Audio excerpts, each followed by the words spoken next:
So welcome back. This is our second set of slides in the week on gender, and we're going to be looking at Palestinian women's activism in the 1970s and 80s. This presentation deals with Palestinian women only, and therefore is very different from our previous presentation, which dealt with Israeli women's only in the 1970s. So we have here two paths that run parallel, and as parallel lines, they never meet, or they very rarely meet in this case. And we will see that in the 70s and 80s, women's activism among Israeli women and among Palestinian women was really two completely different stories.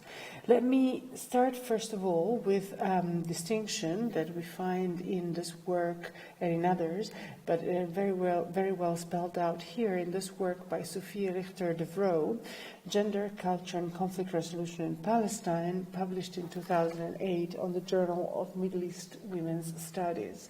And here we have a very interesting and very useful distinction between practical gender interests and strategic gender interests.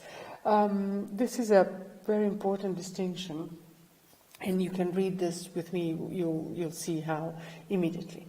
So Sophie Richter-De Vroo writes, firstly, looking at material structures, the devastating impact of the occupation on women's everyday life cannot be ignored.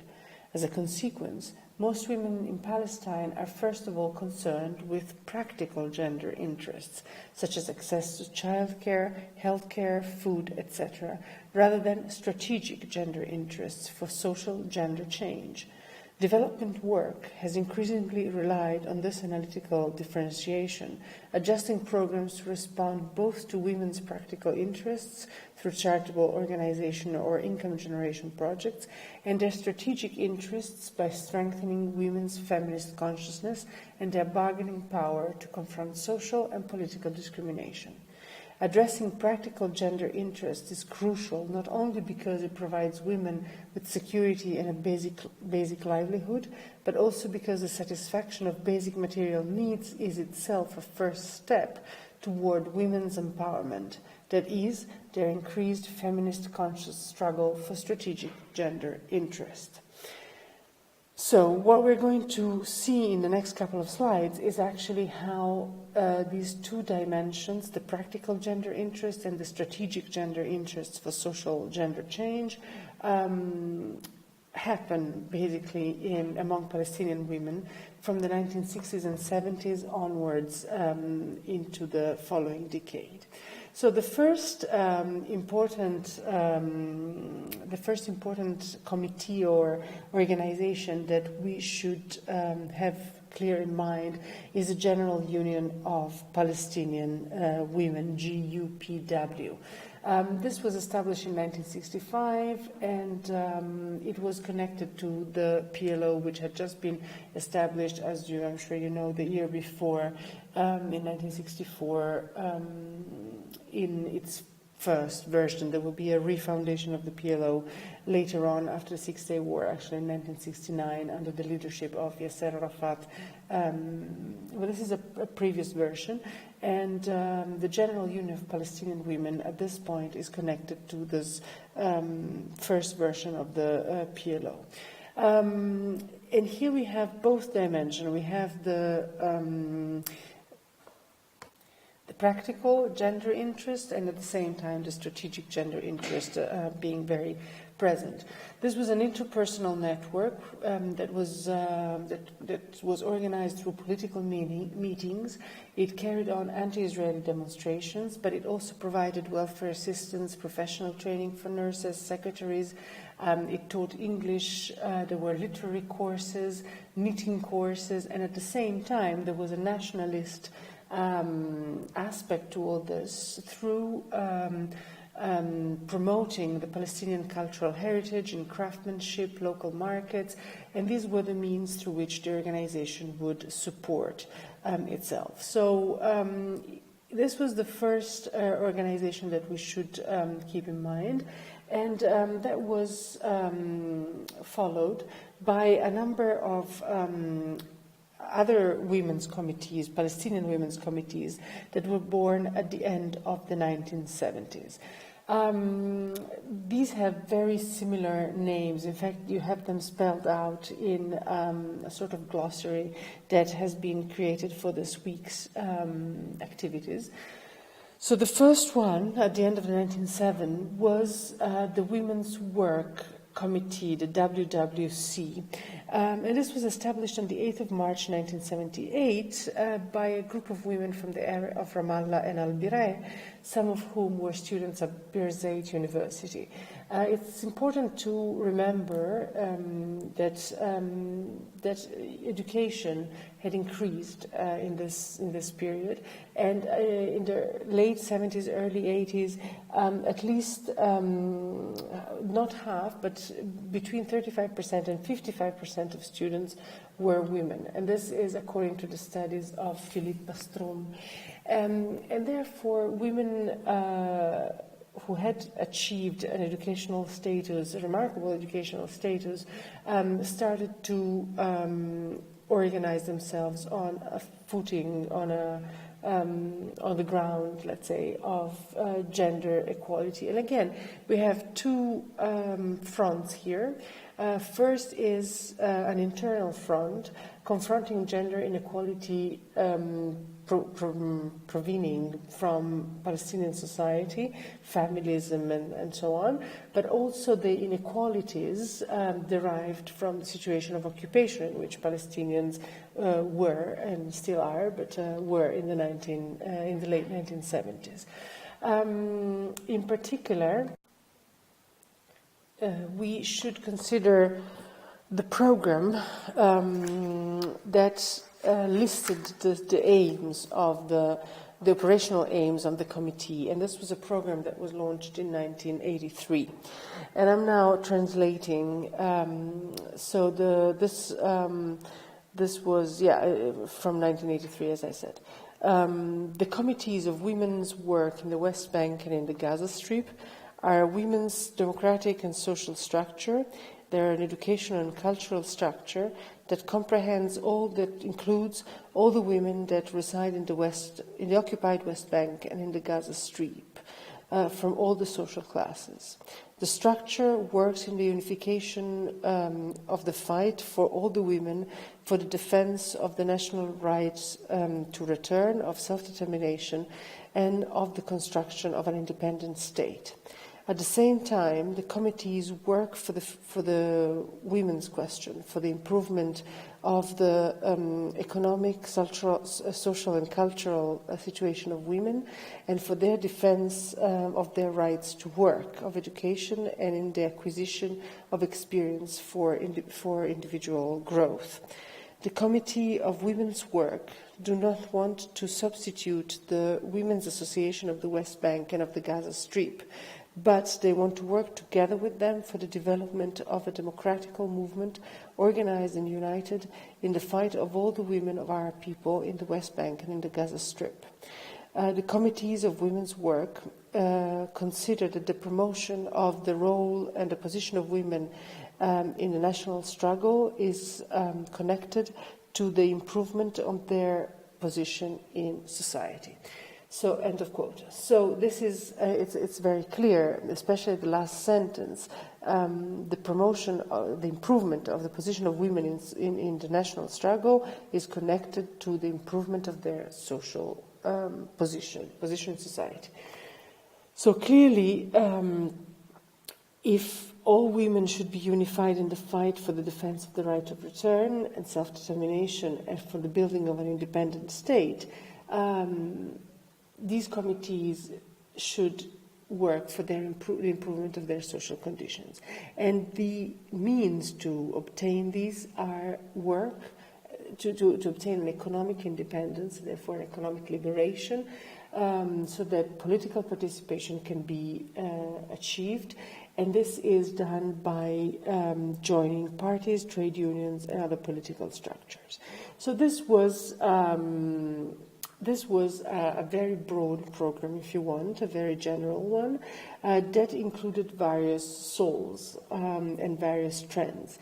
And so this is what happens in the early 1980s, that the various political visions that existed inside the WWC led to a splitting of this organization in 4 committees that, after all, came to reflect the 4 major currents that existed inside the PLO. So here are some pictures as well, and I should point out that all the pictures are taken, and also the material that I'm quoting from, are taken from the graduation thesis of Chiara Cassinari, whose title, and I'm translating from Italian, is Palestinian Women on Two Fronts, the Women's Committees in the 1980s in the West Bank. And most of the sources that Dr. Cassinari has used in this work come from the International Institute of Social History in Amsterdam. So after this credit, first of all, here are at least the names and the symbols of these organizations and some pictures. So the first one to be established in 1981 was the Union of Palestinian Working Women Committee, which was a communist in orientation, which had branches in Jerusalem, in Ramallah, in major cities in the West Bank, and which gave priority to national struggle over the fight over, on gender issues.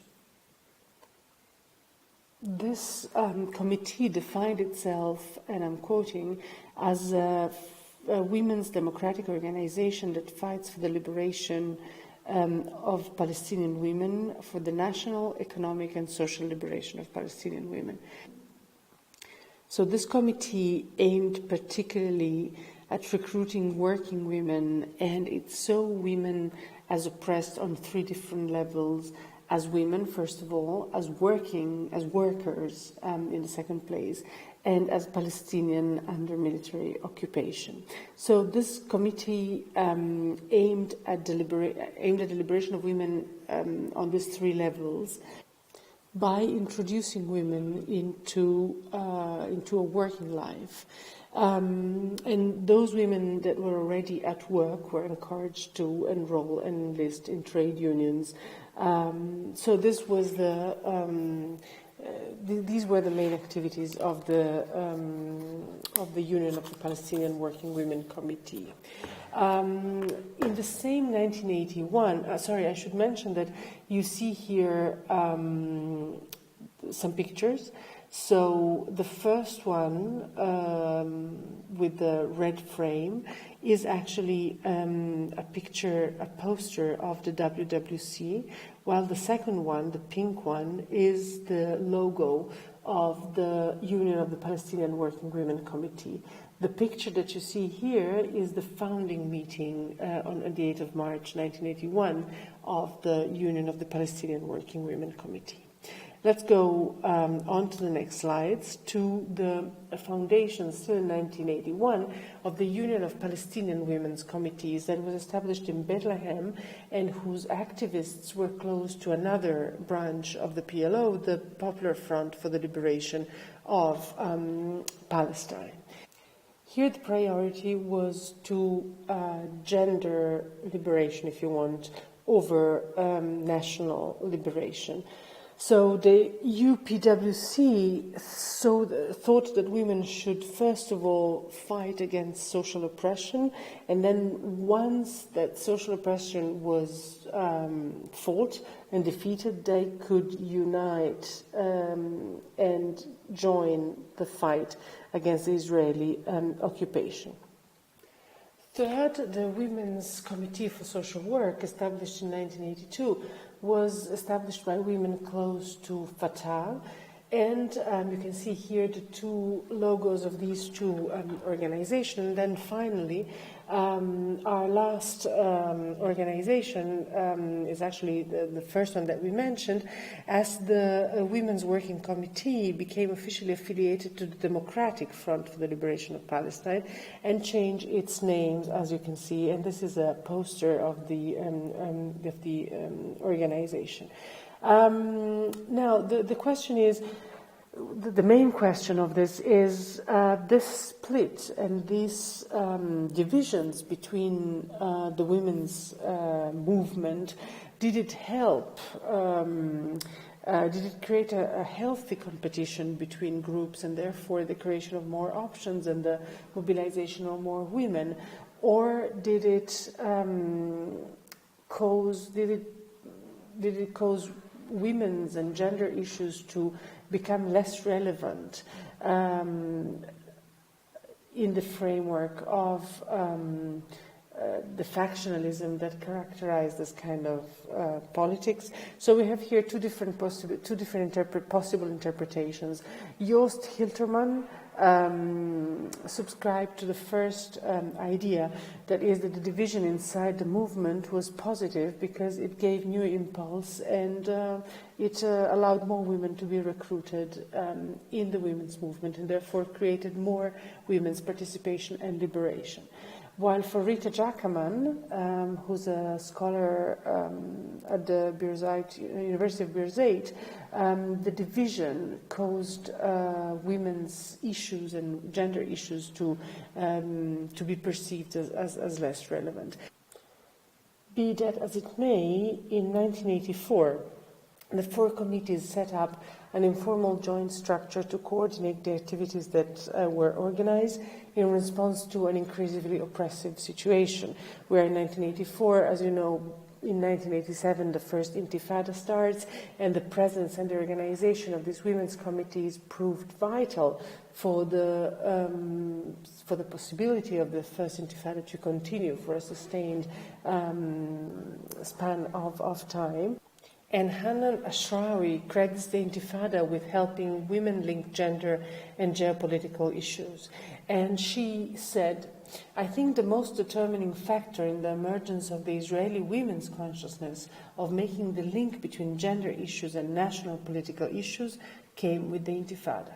The prominent role that Palestinian women played was, in a way, a challenge to Israeli women. They started trying to reach us on a feminist basis, to work together on common agendas: gender, self-determination, and national self-determination." And as you will see in the next set of slides, that in fact talk about Israeli women's activism in the 1980s and women in black, that started in fact during the first Intifada as a protest against Israeli iron fist, if you want, on Palestinians during the first Intifada. It's an interesting quote that connects this presentation with the next one. So I'll see you there. Thank you very much. Bye.